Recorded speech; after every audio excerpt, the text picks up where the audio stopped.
இந்த கரும்பு லாரியில கரும்பு உருவாங்கல்ல, அந்த கதை கேட்டிருக்கீங்களா? நான் அடிக்கடி சொல்லுவேன்.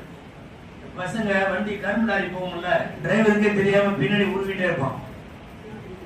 அவன் பாட்டுல கரும்பு உருவான், டிரைவர் எனக்கு வண்டி ஓட்டிகிட்டே இருப்பாரு, பின்னாடி அந்த மாதிரி வைக்கப்போல் லாரி போயிருக்கு. வைக்கப்போல் லாரி இவர் ஆஜியார் பின்னாடி அஞ்சினியர் தொழுகிறவர், அவர் பாட்டுல வைக்கப்போல இப்படி இழுத்து இழுத்து போடுறாரு.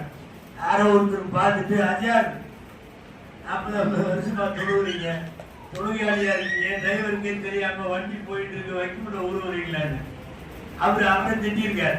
இங்க பாரு, நீ போட்டு குழப்பிக்காத, அங்க தொழுகிறது அல்லாஹ்வுக்கு, இங்கே வைக்கப்படுதுன்றது மாட்டுக்கு, நீ ரெண்டையும் போட்டியா கன்ஃபியூஸ் பண்ற.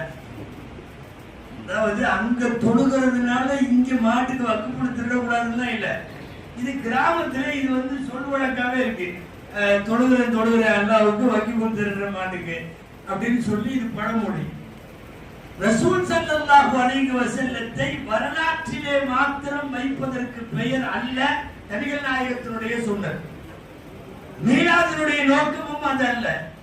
அல்லது வெறுமனே உடுத்துகிற உடைகளிலும் தோற்றத்திலும் மாத்திரம் நாம் நாயகத்தை போல தாடி தொப்பி தலப்பா என்றெல்லாம் ஆக்கி கொண்டு அன்னலாரின் குணம் வாழ்க்கையில வரவில்லை என்றால் அது அல்ல.